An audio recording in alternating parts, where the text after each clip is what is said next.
그래서 한마디로 MDP를 바탕으로 한 이 강화학습을 정리를 하자면 이런 식으로 표현할 수 있을 것 같아요. 그렇죠? 그래서 에피소드는 언제까지 돈다? 0부터 마지막 에피소드 T까지 돌고요. 스테이트를 일단 리셋한 매 에피소드마다 스테이트를 다시 초기화를 시켜야 되겠죠. 그리고 쭉 에피소드가 한 에피소드 끝나면 다시 돌아가는 약간 그런 느낌이라고 생각하시면 돼요. 그렇죠? 에이전트도 리셋하고요. 다 리셋, 초기화하고 그 다음에 한 에피소드가 도는 게 언제까지라고 했냐면 0부터 T까지라고 했어요. 터미널 포인트까지. 그죠? 한 에피소드는 T가 0부터 T까지 돌고. 그래서 계속 액션 돌고 그 다음에 스테이트 그리고 리워드 계속해서 받고요. 그죠? 어떤 현재 시점에서의 액션 취하고 그 다음에 리워드 받고 그 다음 스테이트 생기고 이런 겁니다. 그러는 과정에서 여기에서 뭘 하냐면 여기에서 이 최종적인 목적 함수를 아까 목적 함수가 뭐였죠? 그 장기 관점에서의 리턴의 평균값이었어요. 그죠? 그 걔를 계산을 해가지고 걔를 이제 최대화시키는 것이 목적이었죠. 그래서 여기서 어떤 알고리즘이 돌 거예요. 그래서 알고리즘을 여기서 그냥 수도 코드로 이렇게 쓴 거라서 그 알고리즘을 통해서 이제 매번 이제 정책이 바뀌어요. 정책이 개선되겠죠. 개선되면서 돌고 하면서 에이전트가 업데이트를 하고 업데이트를 개선돼서 업데이트를 하고 그 다음에 계속 이제 다음 스테이트 되고 이게 계속 도는 거죠. 계속 도는 겁니다. 언제까지? 끝날 때까지 뭐 T까지 한다거나 아니면은 어떤 종료되는 그런 시점이 또 정해져 있다거나 그럴 때까지 계속 도는 겁니다. 그래서 이걸 계속 또 여러 에피소드를 통해서 이게 한 에피소드고 여러 에피소드를 통해서 반복을 하다 보면은 굉장히 개선이 많이 되겠죠. 잘 학습이 됐다면. 네, 그래서 그런 거를 한번 살펴보는 것이었습니다. 그래서 1.2의 그 MDP에 대해서 한번 설명을 드렸고요. MDP를 바탕으로 이 강화 학습이 어떻게 설명이 되는지에 대해서 한번 설명드려보는 그런 시간이 됐었습니다. 그래서 1.3으로 넘어가면은 저희가 가장 중요한 세 가지 펑션이 있다고 했죠. 프라이머리 펑션이라고 주요 함수가 있다고 했는데 첫 번째가 그 팔러시, 두 번째가 트랜지션 펑션 또는 인바이러먼트 모델이라고 하는 거고 세 번째가 밸류 펑션. 아마 순서가 바뀌었을 수도 있어요. 아무튼 요 세 가지에 대해서 하나하나 한번 살펴보도록 하겠습니다. 1.3절을 시작할 텐데요. 1.3절에서는 저희가 그 강화 학습을 하면서 에이전트가 배우는 세 가지 펑션에 관련해서 이야기를 나누게 될 것 같습니다. 그래서 세 가지 펑션은 첫 번째로 정책, 팔러시가 있었고 두 번째로는 value, 가치 함수, 그리고 세 번째로는 트랜지션 모델이 있었습니다. 또는 트랜지션 펑션, 그리고 또 환경 모델 이런 것들이 다 이제 하나의 그 환경을 설명하는 그런 뭐랄까 개념이 될 텐데요. 그래서 그 세 가지에 대해서 저희가 한번 보도록 하겠습니다. 먼저는 정책이 있겠습니다.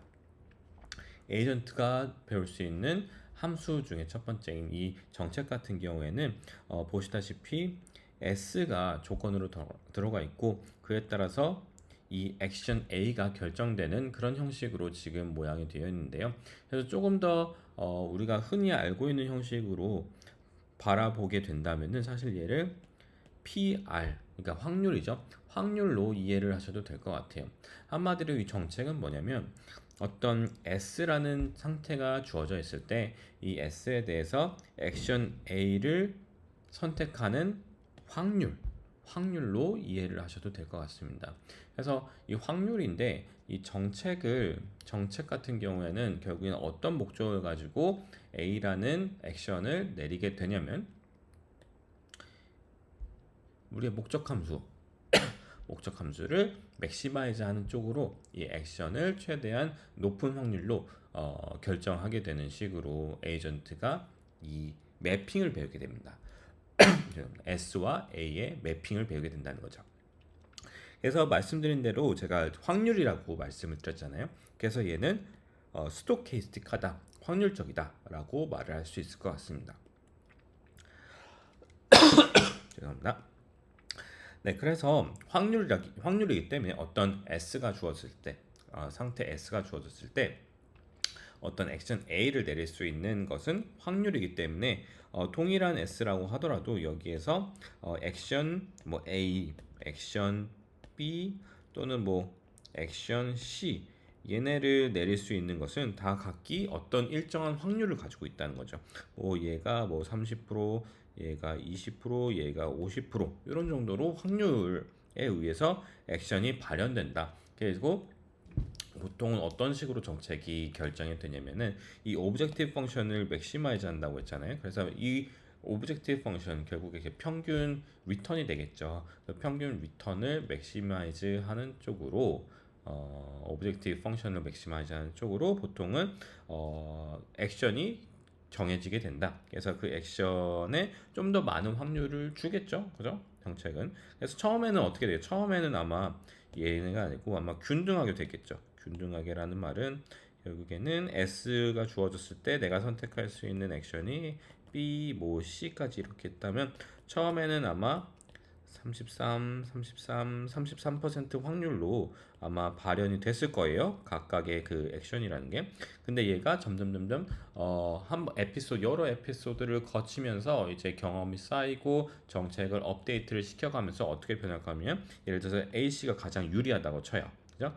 유리하다가 치면은 얘가 뭐 거의 90%까지 가고 얘 뭐 5%, 얘 5% 이런 식으로 가게 되는 식으로도 뭔가 에이전트가 업데이트가 될 수 있다는 거죠. 에이전트의 그 policy가 그래서 같은 스테이트가 있다고 해서 반드시 단일화된 그 단일적인 그런 액션만 발현되는 것이 아니다. 액션은 보통은 이렇게 확률적으로 발현이 된다 정도로 생각하시면 되고요. 그에 따라서 액션이 그 어떤 확률을 따라간다. 이 정책 확률을 따라간다고 해서 이런 식으로도 표현이 가능해요. 그렇기 때문에 여기가 이제 파이뿐만 아니고 요 프로바빌리티로 바라봐도 된다는 거죠. 저 파이를 쓰는 이유는 그냥 이 강화학습에서는 저 파이를 폴리시로 많이 쓰거든요. 사실 그렇기 때문에 사실 어떤 그 컨벤션에 의해서 저렇게 쓰는 거지 뭐 저렇게 프로바빌리티로 바라봐도 괜찮다. 왜냐면 정책 자체가 보통은 확률적인 개념으로 이해가 되기 때문에. 그리고 액션들이 한 번 일어나는 게 아니고 일어났다 다음 스텝에서 또 일어나고 또 일어나고 그러잖아요. 그럴 때도 어떤 정책을 따라서 가죠. 그래서 요 트레젝토리, 그러니까 트레젝토리는 에피소드 처음부터 에피소드의 끝까지의 그 상태 그리고 액션 그리고 리워드의 어떤 집합이었잖아요. 그 중에서 특히 그 액션 같은 경우에 이 파이라는 정책에 따라서 많이 발현이 된다. 많이 발현된다는 게 아니고 어떤 확률을 가지고 발현이 된다라는 의미에서 이런 식으로 물결로 쓸 수도 있겠다라는 표현 방법을 여기에서 보여주고 있습니다. 그래서 어쨌든 첫 번째로 에이전트가 배울 수 있는 함수인 팔로시 정책에 대해서 한번 간단하게 설명을 드려봤고요. 그다음에 두 번째 에이전트가 배울 수 있는 함수는 이 value 펑션이 되겠습니다. value 펑션 이제 가치 함수죠.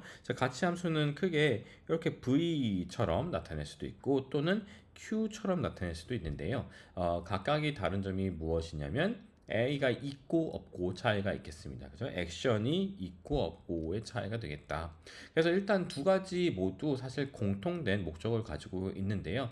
공통된 목적은 바로 이 타오라는 트레젝토리에 의해서 평균된 이 평균 리턴, 즉 우리의 궁극적인 목적 함수를 추정하는 겁니다. 그러니까 V 같은 경우에는 내가 S라는 곳에 있을 때 이 S라는 스테이트가 저 오브젝티브 펑션을 맥시마이즈 하는 데 있어서 얼마나 가치가 있는지를 표현한다고 보시면 되고요.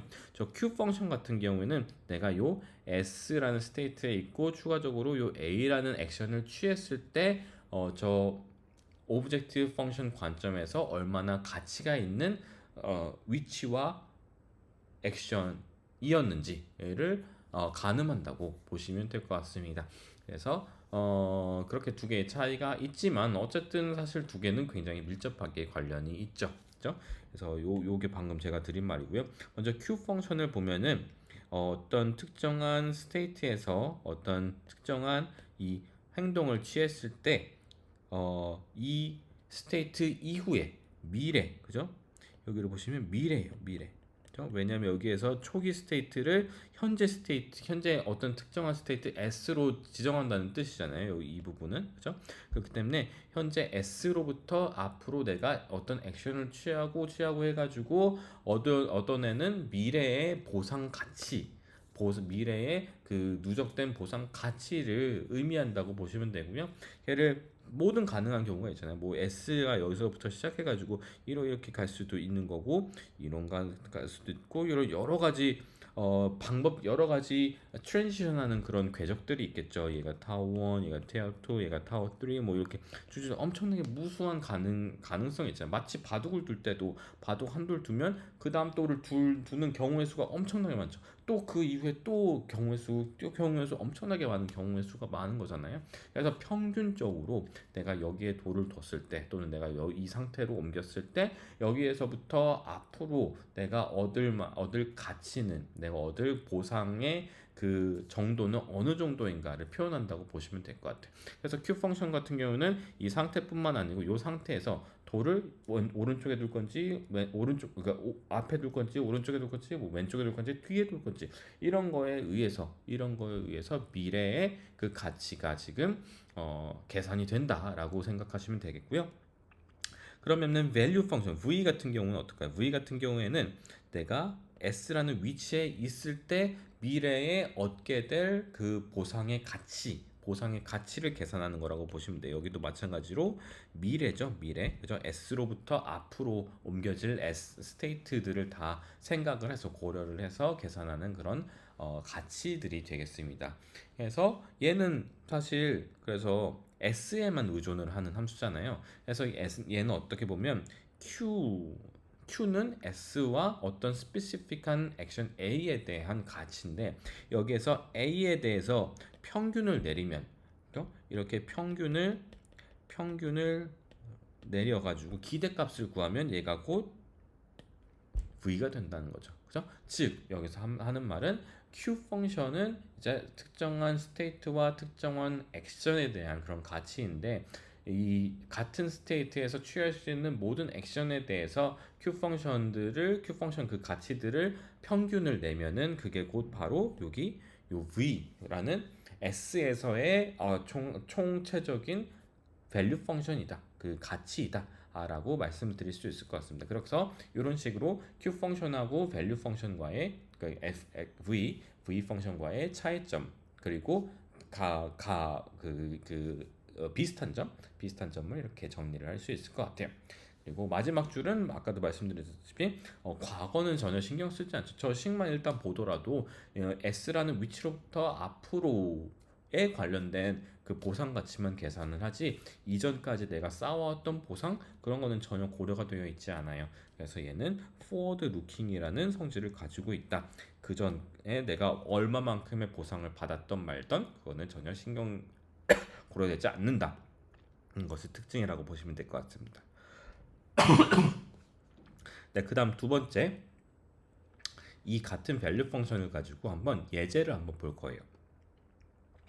그래서 요거 한번 볼까요? 요런 거를 그리드 월드라고 해요. 그리드 월드. 그리드는 격자죠. 그래서 이렇게 격자로 이루어져 가지고 이렇게 양옆 그리고 위아래로 움직이는 그런 뭔가 마치 미로 게임 같은 약간 그런 환경을 보통 그리드 월드라고 합니다. 그래서 그리드 월드에서 지금 각 스테이트마다 리워드가 있는데요. 보상이 있는데, 보상이 다 똑같이 동일하게 마이너스 0.1로 정해져 있는 걸로 보여요. 그리고 최종적인 목적지는 바로 여기입니다. 목적지 또는 마치 요거와 같은 거죠. 요거와 같은 거. 그러니까 만약 터미널 스테이트라고 보시면 될 것 같아요. 터미널 스테이트. 네, 그래서 만약에 여기에서 움직인다 하면은 여기서부터 쭉 가가지고 여기까지 도달하는 데 있어서 거쳐가면서 이렇게 쌓게 될 리워드가 있을 거 아니에요. 리워드는 항상 덧셈이었잖아요. 그러면 얘는 어떻게 돼요? 멀리서 오면 올수록 더 작은 값, 그러니까 더 음수인 값으로 얻게 되겠죠. 반면에 내가 가까운 데서부터 시작했다 하면은 더 적은 음수를 갖게 되겠죠. 그렇기 때문에 가까우면 가까울수록 뭔가 저 목적지 초록색 부분인 목적지에 갈 수 있는 확률 뭔가 가면서 저 목적지로 가면서 얻게 되는 그 보상의 양이 덜 음수잖아요. 덜 음수. 그러니까 덜 음수기 때문에 그러니까 뭔가 비용이라고 생각해 볼게요. 저 0.1이라는 거죠. 비용이 덜 든다는 거죠. 그죠? 마이너스 0.1을 0.1 자체를 비용이라고 한다면 이제 계속 움직이면서 비용이 계속 드는 거예요. 그죠? 마이너스니까. 그래서 저 멀리서 동그란 데서 오면은 더 많은 비용을 지불해야지만 도착할 수 있고 요 세모처럼 이 가까운 곳에서 이 목적지에 도달하려면은 그냥 한 두 번 정도만 움직이면 되니까 그만큼 덜 페널티를 덜 받는 거죠. 그죠? 비용을 덜 쓰게 되는 거죠. 그래서 이런 상태라고 보시면 될 것 같아요. 그래서 위아래로 움직일 수 있고 그런 상태가 된다. 이런 상태에서 우리가 value 펑션을 실제로 계산을 해보면 이런 식으로 나타나게 됩니다. 그래서 보시다시피 멀리서 올 때는 가치가 얼만큼이에요? 가치가 굉장히 작아요. 그죠? 가치가 별로 없다는 뜻이죠. 반면에 이 가까운 데를 보세요. 이렇게 가까운데 얘네는 가치가 거의 두 배죠. 거의 두 배나 되는 가치를 가지고 있습니다. 그리고 특히 이 부분은 0.8이라는 높은 가치를 가지고 있음을 보여주고 있어요. 그래서 되게 합당한 그런 가치 수치인 것 같죠. 근데 이런 수치들은 그냥 나온 게 아니고 아까 봤던 그 value 펑션에 사용됐던 그 expectation 구하는 그 기대값 구하는 그 수식을 그대로 사용해서 구해졌다고 보시면 될 것 같아요. 그래서 이때 사용했던 감마는 여기서 0.9라고 한번 칩시다. 그리고 정책 파이 같은 경우에 어쨌든 얘가 움직이는 거잖아요. 다음 스테이트로 이렇게 움직이는 그런 액션을 취하는 거. 그러니까 여기서 액션은 뭐예요? 왼쪽, 오른쪽 또는 위, 아래로 움직이는 거죠. 그게 이제 액션인데 그 액션을 여기서는 간단한 예제를 설명하는 거라서 최단 거리로 가는 액션을 항상 취한다라고 여기서 가정을 하겠습니다. 그렇기 때문에 여기서 출발해가지고 이렇게 움직였다, 이렇게 움직였다, 이렇게 가는 게 아니고 이런 게 아니고 반드시 이렇게 가거나 아니면 이렇게 가거나 이렇게 이게 가장 짧은 길로 가는 그 경로만 고려를 하자는 거죠. 그리고 또 사실 가장 짧은 경로가 사실 여러 개가 있을 수 있어요. 같은 횟수의 칸을 지나는데도 불구하고 그 경로가 여러 개일 수도 있잖아요. 근데 여기에서 특징은 일단 모든 스테이트에 대해서 모든 위치에 대해서 보상이 같죠. 그냥 비용이 0.1이에요. 그 손실되는 게. 그렇기 때문에 여기에서는 그냥 한 경로만 고려를 해도 충분하다라는 그런 점을 한번 인지를 하고 한번 계산을 해봅시다. 자, 먼저 여기 위치에서 가장 위에 위치에서 저 최종 왼쪽에 있는 가장 왼쪽에 있는 초록색의 격자로 가는 방법을 한번 고려를 해볼 텐데요. 보셨다시피 우리가 어떻게 계산한댔죠? 이렇게 계산이 된댔어요. 그죠? 현재 시점을 S0로 생각을 하고 그 시점부터 R0 더하기 그리고 한 번 다시 디스카운트 되고 나서의 다음 스테이트에서의 보상 더하기 그 다음에 그 디스카운트 두 번 되고 나서의 그 다다음 스텝에서의 보상 이렇게 쭉쭉쭉 더해가는 거였잖아요. 그래서 그걸 그대로 쓰면은 우리가 최종적으로 이렇게 움직이네요. 총 5번 움직이죠. 현재 위치 포함해서 R0를 포함해서 그래서 R0 현재 위치의 보상 그리고 한 번 디스카운트 된 다음 위치에서의 보상 두 번 디스카운트 된 보상 세 번 디스카운트 네 번 디스카운트 된 마지막 위치에서의 보상을 다 더하게 되면은 0.9와 마이너스 0.1을 적절한 위치에 넣어주면은 0.3122가 나옵니다. 그래서 요 0.31이라는 것이 이렇게 계산되었구나 라는 것을 이제 이해할 수 있는 거죠. 이제 소수점 두째 자리만 표현을 해서 이 2가 잘렸다는 것만 아마 살짝 알고 있으시면 되겠죠. 다음 두 번째로 한번 요번에는 딱 정중앙에서 한번 출발을 해봅시다. 이때도 마찬가지로 한쪽 방향밖에 없죠. 최단 거리로 가는 그런 정책을 사용한다고 했으면 이때도 마찬가지로 R0 그리고 감마 곱하기 R1 더하기 감마 제곱 곱하기 R2를 하게 되면은 0.9라는 감마값 정해진 감마값을 이렇게 넣어주면은 0.62가 나옵니다. 그래서 0.62가 여기 밸류 가치로 이렇게 써 있는 것을 확인할 수가 있어요. 검증을 했던 거죠. 자, 어때요? 아까 여기에서 시작했을 때는 한 번, 두 번, 세 번, 그죠? 세 번을 거치고 네 번 이렇게 해가지고 네 번의 경로를 거쳤어요. 근데 여기서는 어때요? 여기서는 한 번, 두 번을 거치죠. 아이고 여기다 쓰는 게 아니고 다른 식으로 여기서는 한 번, 두 번, 그죠? 그래서 이 걸으면서 이 손실을 경험해야 되는 횟수가 두 번이 줄은 거예요, 그죠? 두 번이 줄다 보니까 가치도 보시면은 0.31 기존에 0.31 대비 0.62로 두 배나 되었죠. 왜냐면 두 배만큼 반절만큼 내가 덜 손실받기 때문에 여기 중앙에서 가운데서부터 저 왼쪽 최종 목적지까지 떠날 때, 그죠? 그래서 그런 것들이 합당한 가치가 계산되고 있음을 확인할 수가 있어요.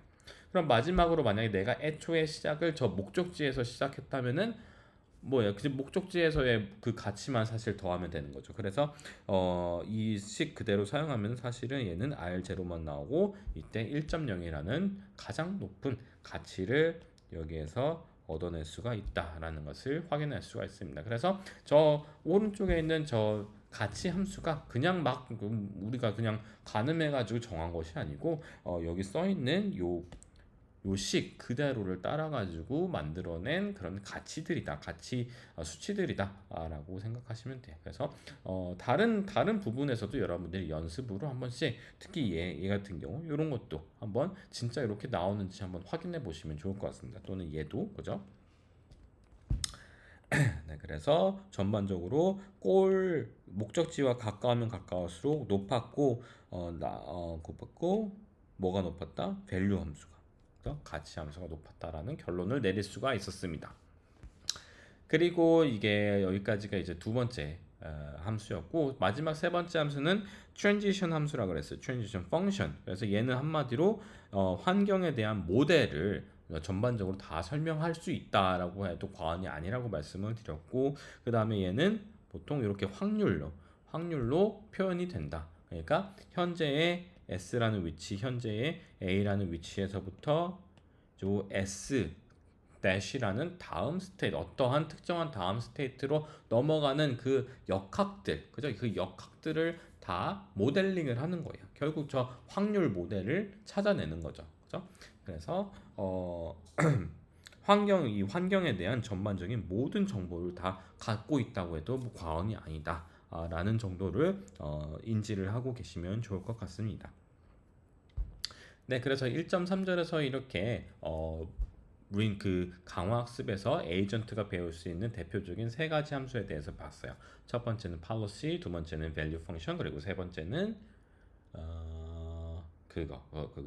transition function, 그죠? 또는 이제 모델, environment 모델 또는 환경 모델이었습니다. 그래서 이 정도로 알고 계시고 그 다음에 이 세 가지 펑션을 기준으로 이제 최근에 많이 사용되고 있는 그 Deep Reinforcement Learning 그러니까 심층 강화 학습의 알고리즘들이 분류가 돼요. 그래서 어떤 군들이 있는지 어떤 펑션에 초점을 맞춰서 한 알고리즘들은 어떤 분류로 불리는지 그런 것들에 대해서 이제 1.4절에 넘어가면서 설명을 드리도록 하겠습니다.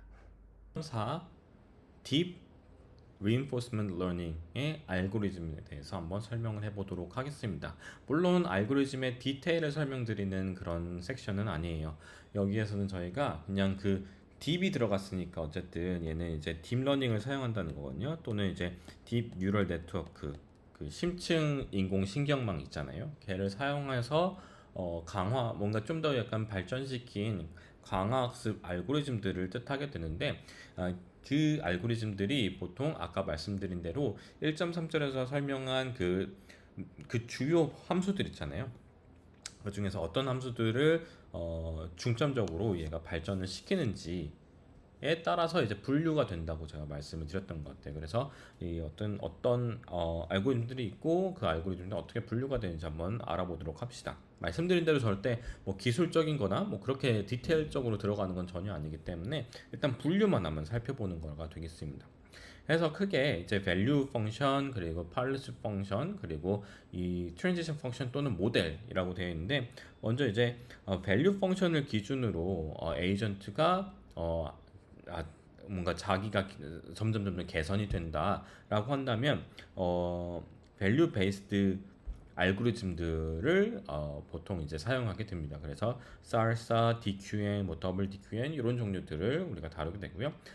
만약에 팔러시 그죠? 이 팔러스를 직접적으로 배우는 그런 알고리즘을 사용하고 싶다 하면은 이 reinforce라고 써 있는 저러한 알고리즘을 사용할 수가 있고, 그리고 마지막으로 우리가 배웠던 transition 펑션 있잖아요. 또는 이제 환경의 모델 이런 거를 요 모델을 아니면 모델링을 하는 거, 그러니까 트랜지션 펑션을 배우는 거, 그리고 그 어떤 스테이트에서 다음 스테이트로 넘어가는 그 확률을 내가 모델링을 하고자 한다라고 하면은 저기 써 있는 ILQR 또는 MPC 또는 MCTS 같은 다양한 또 알고리즘들 한번 사용해 볼 수가 있다라고 할 수가 있고요. 어쨌든 알고리즘들이 뭐가 됐든 이렇게 세 가지로 밸류 베이스드, 펄러시 베이스드, 모델 베이스드로 세 가지 펑션 배우고자 하는 주요 펑션에 대해서 이렇게 분류가 된다. 그래서 밸류 펑션에 내가 치중을 더 뭔가 치중 밸류 펑션에 치중된 에이전트를 내가 만들고 싶다. 뭔가 학습시키고 싶다면은 제일 왼쪽 거 팔러시는 가운데, 모델 베이스는 이제 맨 오른쪽이라고 보시면 되고, 이 중에서 두 가지를 섞어 쓰는 방법도 있어요. 그러니까 처음에 value 펑션하고 이 팔러시 펑션하고 섞어서 쓴 이 초록색 바탕 화면의 알고리즘들이 보여지고 있는데요. 액터크리틱이 꽤 유명한 그런 알고리즘 중에 하나고, 그 다음에 또 TRPO, Trust Region Policy Optimization, 그리고 Proximal Policy Optimization, PPO 같은 이런 알고리즘, 그리고 SAC도 요즘 꽤 많이 쓰이고 있는 그런 알고리즘이라고 보시면 될 것 같습니다. 그래서 이렇게 합쳐가지고 두 가지의 펑션을 같이 배우게 하는 그런 전략도 있을 수가 있고요. 또는 이제 모델링을 하는, 환경을 모델링하는 거, 그 다음에 밸류 또는 이제 팔로시 둘 중에 하나 또는 뭐 다 쓴다거나 그렇게 해가지고 전략을 짜는 그런 학습 방법도, 그 강화 학습 방법도 있을 것 같다. 그래서 이때는 다이나 Q, 뭐 다이나 AC 뭐 이런 것들이 있다라고 말씀드릴 수 있겠습니다. 그래서 얘네에 대해서 한번 알아보도록 하죠.